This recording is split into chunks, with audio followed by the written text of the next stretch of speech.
ये है खबरों की खबर और आप देख रहे हैं खबरों की खबर टीवी। नाजरीन, पार्लियामेंट के दोनों ऐवानों से मंजूरी और उस पर सदर जमहूरिया की मुहर लगने के बाद वक्फ बिल ने एक ऐसे कानून की शक्ल इख्तियार कर ली है जो पूरे मुल्क में हज़ारों करोड़ों की वक्फ जायदादों का दिबाचा निकाल के रख देगा। इसका सबसे ज़्यादा असर उत्तर प्रदेश में होगा, जहां 50,000 से ज़ायद वक्फ जायदादें हैं। यही वजह है कि यूपी में सभी ज़िला मजिस्ट्रेटों को हुक्म दिया गया है कि वो गैर कानूनी तौर पर वक्फ करार दी गई जायदादों की निशानदही करके उन्हें बहक सरकार ज़ब्त करे। वाज़ेह रहे कि यूपी की जो वक्फ इमलाक महकमा मालियात में दर्ज नहीं है, उन पर अब वक्फ बोर्ड की जगह ज़िला मजिस्ट्रेट को फ़ैसला लेने का मजाज करार दिया गया है। नए वक्फ एक्ट में ऐसे तरामीम की गई हैं जिनसे वक्फ जायदादों पर वक्फ बोर्डों के बजाय हुकूमत का कंट्रोल होगा। सबसे ज़्यादा तशवीशनाक बात यह है कि इसकी जद में मस्जिदें, दरगाहें और कब्रस्तानों पर भी पड़ेगी। यही वजह है कि वक्फ तरमीमी बिल 2025 के ख़िलाफ़ मुसलमान सरापा एहतजाज हैं।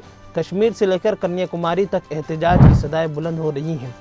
नया कानून चूँकि दस्तूरी तहफ़्फ़ुज़ात के भी सरीहन ख़िलाफ़ है, इसलिए उसे सुप्रीम कोर्ट में चैलेंज भी कर दिया गया है।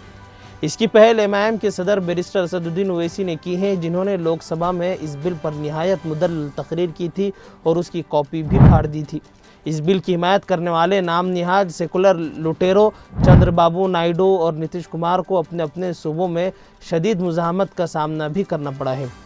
नीतीश कुमार की पार्टी में शामिल कई मुस्लिम ओहदेदारान पार्टी छोड़ चुके हैं और विजयवाड़ा की सड़कों पर नायडू के खिलाफ एहतजाज भी जारी है। सुप्रीम कोर्ट में इस गैर आइनी बिल को चैलेंज करने वालों में डीएमके, कांग्रेस, मुस्लिम लीग और all India Muslim personal law board वगैरह भी शामिल है। सुप्रीम कोर्ट में अगर इस बिल के ख़िलाफ़ मजबूत पैरवी की गई तो पूरी उम्मीद है कि ये कानून कल अदम हो जाएगा, क्योंकि उसकी बहुत सारी शिक़ें दस्तूरी तहफ़्फ़ुज़ात से मुतसादिम हैं, आपस में भिड़ती हैं। तीन तलाक़ को काबिल सज़ा जुर्म करार देने के बाद ये दूसरा मौका है कि जब मोदी सरकार ने मुसलमानों के दाखिली मामलात में मुदाखलत का दरवाज़ा खोला है। उसके बाद यक्सर सिविल कोर्ट का भी नंबर है, जो बीजेपी के इंतखाबी मंशूर का अहम हिस्सा है। पिछले 11 साल का जायज़ा अगर लिया जाए तो इस हुकूमत ने हर वो काम किया है जिसकी ज़रब मुसलमानों के मफादात पर पड़ती हैं। ऐसा महसूस होता है कि मुल्क में मुसलमानों के बुनियादी शहरी हुकूक पर डाका ज़नी करना ही इस हुकूमत का बुनियादी मकसद है। वक्फ तरमीमी बिल की मंजूरी के बाद खरबों रुपए की वक्फ जायदादों का मुस्तकबिल तारीख में चला जाएगा। रात की तारीकी में मंजूर की गई तरमीमात मुस्लिम हुकूक पर शब खून के मुतरादिफ है। अक़लियती उमूर के मरकज़ी वज़ीर किरण रिजिजू ने लोकसभा में वक्फ बिल पर बहस का आगाज़ करते हुए जो कुछ कहा था, उसका निचोड़ ये है कि हुकूमत मुसलमानों की सबसे बड़ी खैरख्वाह हैं और उनकी फलाह बहबूद चाहती हैं। किरण रिजिजू का कहना था कि हिंदुस्तान दुनिया का वाहिद मुल्क है जहां सबसे ज़्यादा वक्फ इमलाक हैं, फिर क्या वजह है कि उसके इतने बरसों बाद भी मुसलमानों की बदहाली दूर नहीं हो सकती है। इस बयान से ऐसा महसूस होता है कि वक्फ तरमीमी कानून के वजूद में आने के बाद मुल्क गिर सतह पर मुसलमानों की बदहाली दूर हो जाएगी, जबकि हकीकत यह है कि इस कानून के ज़रिए औक़ाफ़ की जायदादों को मुसलमानों से छीन लेने का एक इंतहाई तकलीफ़ दे अमल शुरू होगा। इस झूठ को बार बार बोला गया कि वक्फ के नाम पर मुसलमानों ने सरकारी ज़मीनों पर कब्ज़े कर रखे हैं, जबकि हकीकत यह है कि बेशुमार ऐसी सरकारी इमारतें हैं जो वक्फ की ज़मीनों और कब्रस्तानों पर बनाई गई हैं। किरण रिजिजू की एक घंटा तवील तकरीर का मुँह तोड़ जवाब देते हुए कांग्रेस पार्लिमानी पार्टी के डिप्टी लीडर गौरव गोगोई ने दुरुस्त ही कहा था कि रिजिजू की तकरीर गुमराह कुन और झूठी है। उन्होंने रिजिजू की झूठ का पर्दा चाक करते हुए कहा था कि जो हुकूमत मुसलमानों को ईद की नमाज़ पढ़ने से रोकती है और जिसका लोकसभा में एक भी मेंबर मुसलमान नहीं है, वो आखिर मुसलमानों के खैरख्वाह कैसे हो सकते हैं। काबिल ज़िक्र बात है कि वज़ीर दाखिला अमित शाह ने लोकसभा में अपने तकरीर के दौरान दहली में वक्फ के 123 कीमती जायदादों को सरकारी इमलाक करार दे दिया है। वाज़ेह है कि इन कीमती जायदादों को 2013 के वक्फ बिल में दहली वक्फ बोर्ड को सौंपा गया था, मगर नए बिल में इस पर सरकारी कब्ज़ा बहाल कर दिया गया।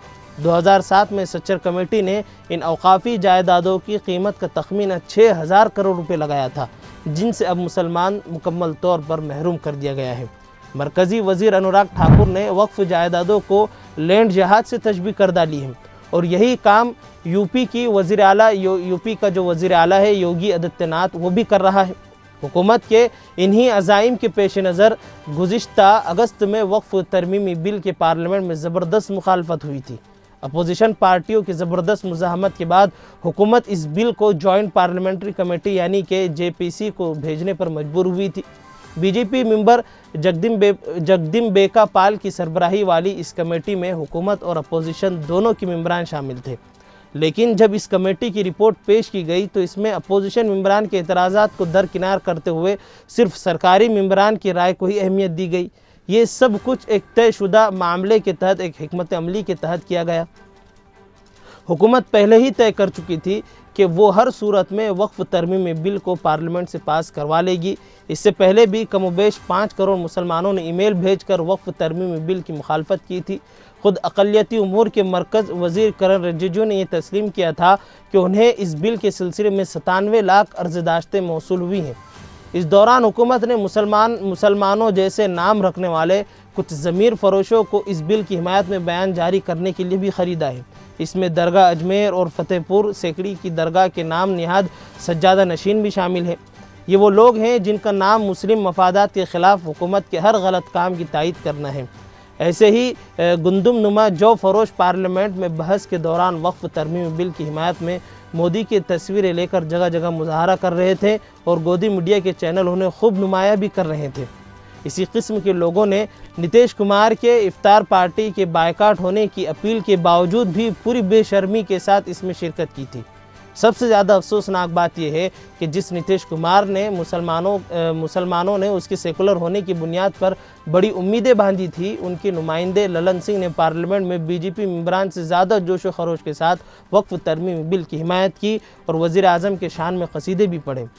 اسی کے برعکس اپوزیشن پارٹیوں کے ممبران نے اوقافی جائیدادوں کے معاملے میں حکومت کے خفیہ ایجنڈے کو بے نقاب بھی کیا۔ یہاں قابل ذکر بات یہ ہے کہ حکومت کے ہم نوا جن نام نہاد سیکولر پارٹیوں سے مسلمانوں نے اس بل کی مخالفت کی امیدیں باندھی تھی، انہوں نے سب سے پہلے اپنے ممبران کو ہدایت دے رکھی تھی کہ وہ وقف ترمیمی بل کے حق میں ووٹ دے۔ مسلمانوں کا ایک بڑا مسئلہ یہ ہے کہ وہ بار بار ایک ہی قسم کے لوگوں سے دھوکہ کھاتے ہیں۔ اس میں قصور دھوکہ دینے والوں کا نہیں ہے بلکہ بیجا اعتبار کرنے والے مسلمانوں کا ہوتا ہے۔ مسلمان جنہیں سیکولر سمجھ کر ووٹ دیتے ہیں وہ سب سے بڑے موقع پرست ثابت ہوتے ہیں۔ مسلمانوں کو سب سے زیادہ تعجب بہار کے وزیر اعلیٰ نتیش کمار پر ہے۔ بہار میں اسمبلی انتخابات کی آمد ہیں، ابھی الیکشن ہونے والے ہیں اور مسلمانوں کو یقین تھا کہ وہ مسلم ووٹوں کی لالچ میں کم از کم وقف ترمیمی بل کی مخالفت کریں گے، لیکن اس سلسلے میں مسلم پرسنل لا بورڈ نے پٹنہ میں ایک احتجاجی پروگرام بھی کیا تھا، مگر نتیش کمار نے مسلمانوں کی امیدوں پر پانی پھیرتے ہوئے اپنے سیاسی آقاؤں کو خوش کرنے کا کام کیا ہے۔ حکومت کے دوسرے اتحادی چندر بابو نائیڈو نے تو باقاعدہ وجے واڑہ میں جمعۃ الوداع کی نماز میں شرکت کی تھی اور چوگا پہن کر مسلمانوں کو یقین دہانی بھی کرائی تھی کہ وہ وقف کے معاملے میں مسلمانوں کے ساتھ ہے، لیکن پارلیمنٹ میں انہوں نے بھی نتیش کمار ہی کی راہ اپنا لی۔ اسی طرح چراغ پاسوان اور جینت چودھری سے بھی مسلمانوں کو کچھ امیدیں تھیں، لیکن انہوں نے بھی اس بل کی تائید کی۔ جن حقیقی سیکولر پارٹیوں نے پوری قوت کے ساتھ اس بل کی مخالفت کی ہے، مسلمانوں کو ان کا احسان مند ہونا چاہیے اور اس کے ساتھ ہی اس طرح کے شرپسند عناصر سے ہوشیار بھی رہنا چاہیے جو وقف بل کی وجہ سے مسلمانوں میں پھیلے ہوئے غم و غصے کا فائدہ اٹھا کر انہیں بھڑکانے کی بھی کوشش کر سکتے ہیں۔ اس لیے یہ وقت جو ہے تو سوچ سمجھ کر اور سوجھ بوجھ کر فیصلہ اور کام کرنے کا ہے۔ سوشل میڈیا پر گردش کر رہی جتنی بھی فرضی ویڈیو ہے ان سب سے ہوشیار رہیں اور اپنے آپ کے اندر سیاسی بیداری شعور جو ہے تو بیدار کریں۔